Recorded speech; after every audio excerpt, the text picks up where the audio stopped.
Hello everybody, back here again. That was really super weird. My complete screen went 100% black, like the cameras both turned off. That was really weird. But yeah, back again I guess. So welcome back.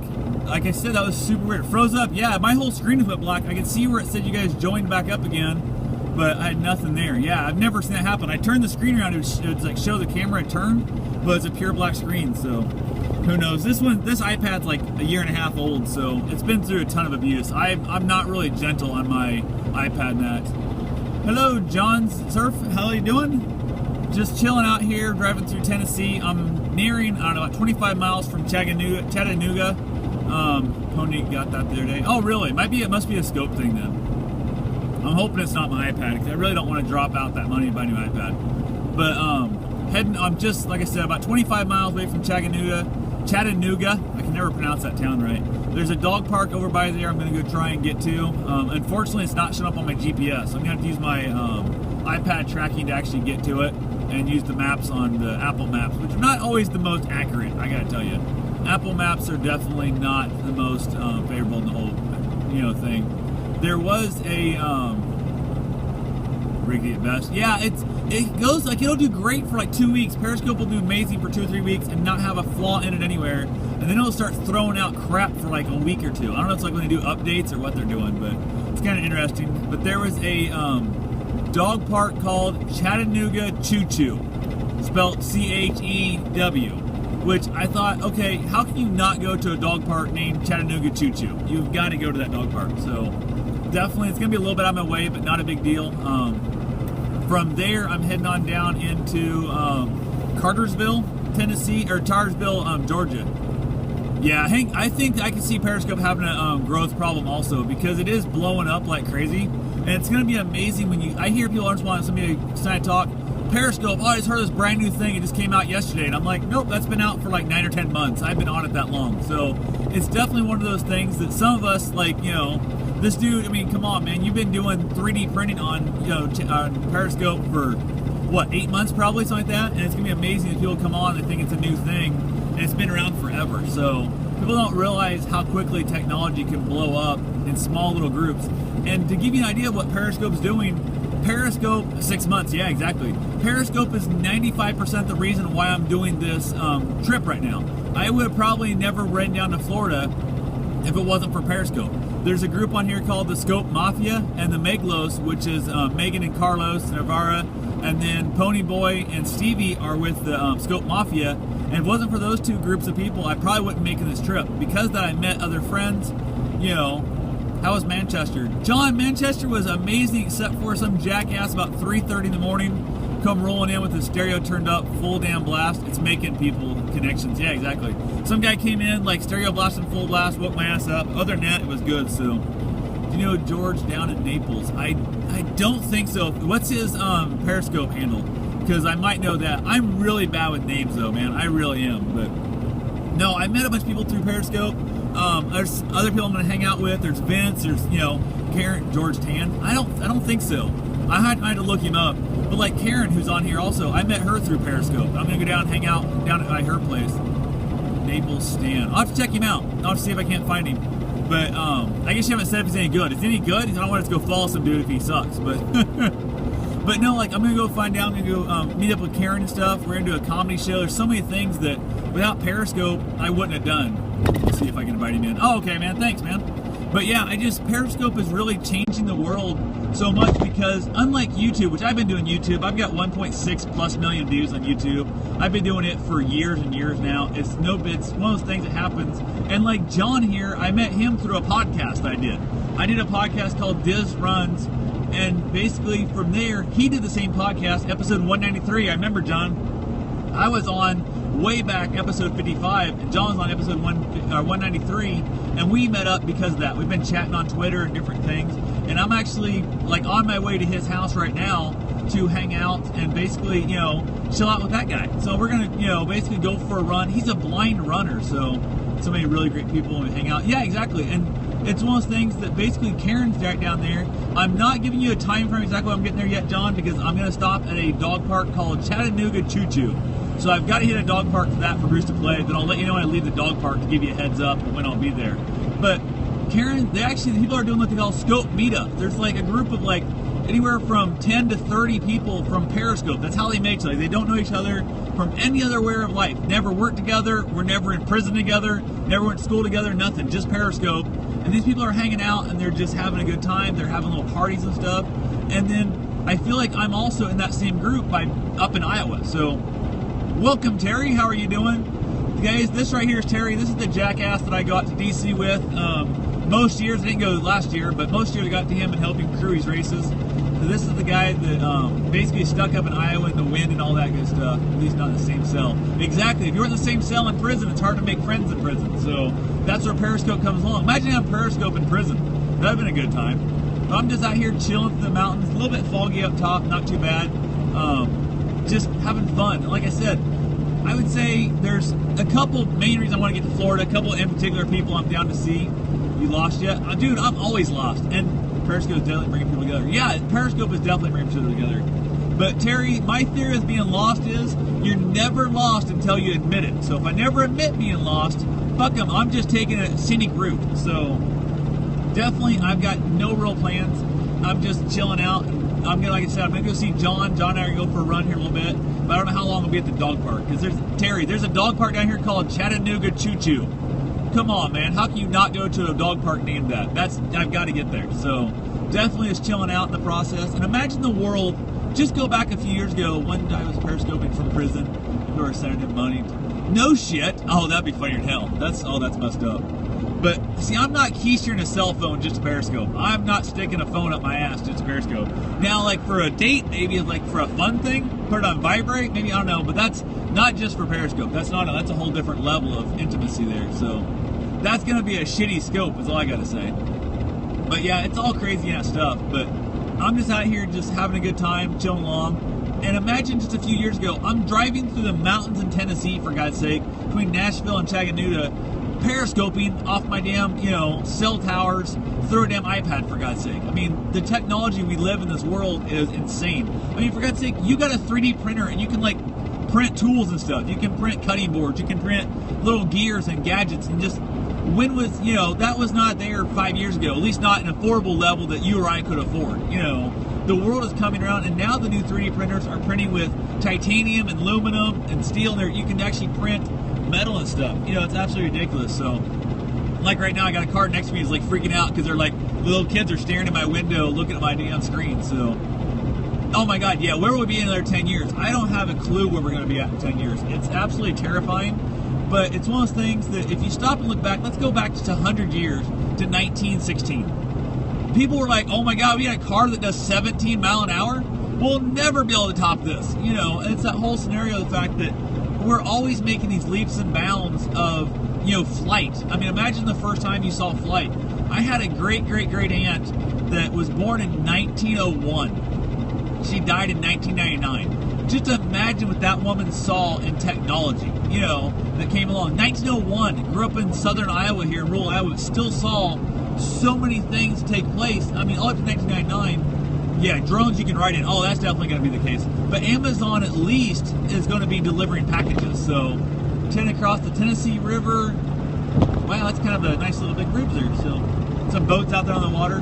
Every once in a while I get a little freaked out. Technology is crazy. I get a little freaked out on bridges, and I kind of wish I was more like John, where I can just I'm blind and can't see the bridge. So, already happening. Yeah, exactly. But I don't know why, the bridges always kind of give me that little bit of a weird, eerie feeling. Like I just want to turn the wheel to the right and just crash off the edge. And they say that's a mental issue in a person's brain. Like they don't want to stand next to the edge of a cliff or a building, which I'll do cliffs and buildings without a problem, but bridges make me want to drive off them for some reason. I don't know if I just want to see if the windows really work underwater or what the hell the deal is, but there is definitely a weird little part of me there that always gets a little bit creeped out to drive across a big bridge. But it's one of the things that kind of freaks me out down there in Florida. They got the 7 Mile Bridge. I'm really not certain I want to go across that damn thing, but it's one of those deals that I'm only not very high off the water, so it won't be too bad there. So, but no, it's just the way we connect with people. And I remember there was a headline in one of the papers that said, modern technology is making the world antisocial. Because of new modern technology, people are got their face in the technology and they're not interacting with other people on subways and trains and all that. And they showed the picture of the article, and the article was, they sketch you out too? Yeah. Well, that ain't good. I don't want to be. That's the only good thing about being blind is not being sketched out by bridges. the technology they're talking about were papers. It's when they finally got a printing press, and they were developing newspapers, and they had a photo with a bunch of men and women standing on the side of the subway and on the trains with their nose stuck in a paper reading the newspaper. And I'm like, okay, they're saying the fact this is the reason why technology is bringing us antisocial. When you get here, I want to go over the bridge, the beach side. The first time you go over. Oh, thanks. I'm glad you enjoy my pain. You know, whatever. But the technology they were talking about was back in the turn of the century with the printing press. Everybody had their nose stuck in a newspaper as opposed to talking to strangers on the subway. And that was the difference. And now it's just iPads and iPhones. So it's one of those things I just saw on Twitter the other day. And it said, I'm glad I grew up in this era. And it showed a picture of a young boy about the age of 8 years old, 10 years old, on a motorcycle, a little dirt bike. Instead of this era, it showed a bunch of kids sitting on a couch playing on their iPads. And I grew up in the era where I had dirt bikes and ATVs and horses, and I rode outside all the time. I skinned my knees, I broke bones, I got bloody. I had a lot more fun, I think. A lot more life experiences in there. So it depends on how you look at it, I guess. Everybody's got their own idea of what they consider to be fun. But to say we're not social anymore is complete horseshit. There is a lot of people out there who don't know how to make small talk, though. They just really don't understand the whole concept of talking to people on the subway. And for instance, Hell Terry's son was out there in DC a few years back, and he didn't know how to talk to strangers on the subway at all. And I talked to some guy who turned out to be crazy. The dude was like mentally, like he should have been in a home kind of thing, dressed up like Captain America. And I started talking to the guy and freaked out my buddy's son. Like he lost his mind. I'm like, oh, Jonah, you're the giant, Captain America fan. You guys should become friends. And the guy like starts chatting with him, and oh my God, he did not know how to handle that crazy dude. So the guy's like, this little shield's not really titanium. It's actually just cardboard. I made it myself. And the dude was off his rocker. It was pretty funny. So, but I'm the guy who will talk to virtually anyone at any place. And I've got that weird ability to make anything funny. I'll find the weird humor because they did not know how to have fun. Yeah, exactly. It's a pity because Americans are, yeah, exactly. And it's one of those things we are, there's so many, there's so many bad people in the world. I don't care what part of the world you're in and what part of the country you're in here and stuff. Brits, it's always the reverse. Really? You think it's backwards of Brits? I guess I haven't ever been there, so I don't know. You would know more than I would. But it's amazing. Like, I'm literally driving across the country. I'm sleeping at rest stops and Walmart parking lots in my van.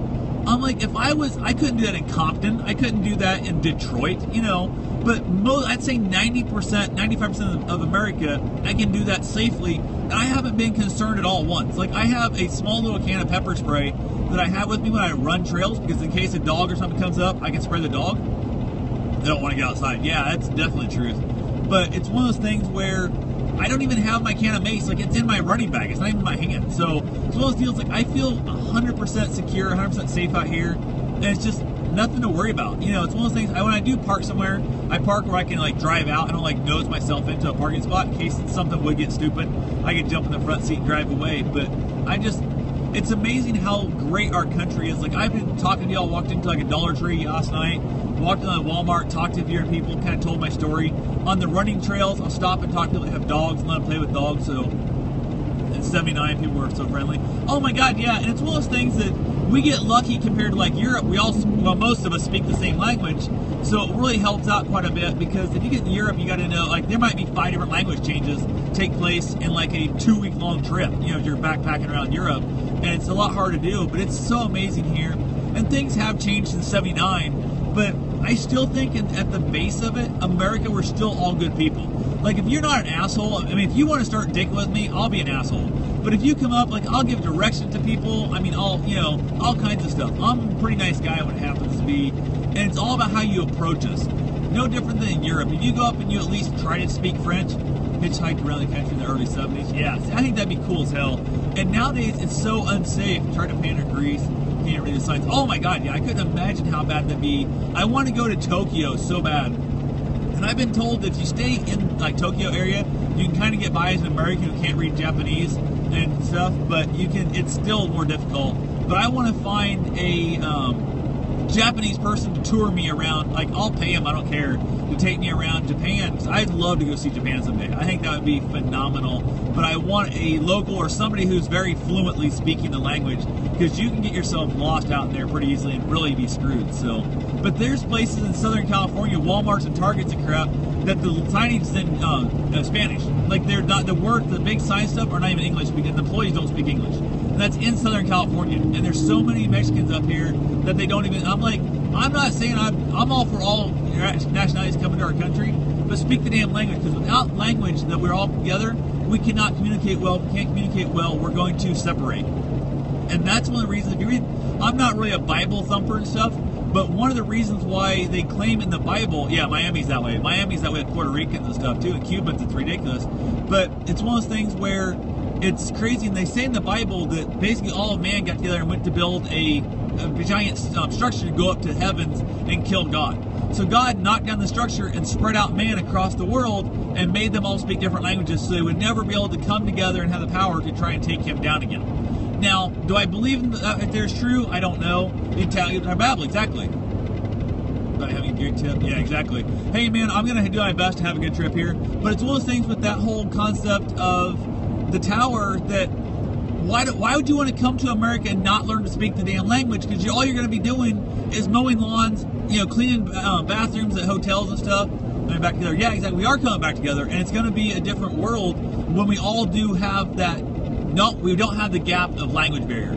But if you come to my country, I'm trying to touch base on the way down. Hey man, take care. Thanks for stopping in, and yeah, definitely, just check in. I'm just going to Periscope as I go, and I'm going to jump on Twitter and let people know where I'm at in the whole process. So take care, man, and I hope you have yourself a safe, wonderful day as well. But by not speaking the language, you're handicapping yourself so much in our country to succeed and to prosper and do better, because I'm sorry, but I'm not going to hire you to manage my business if you don't speak English.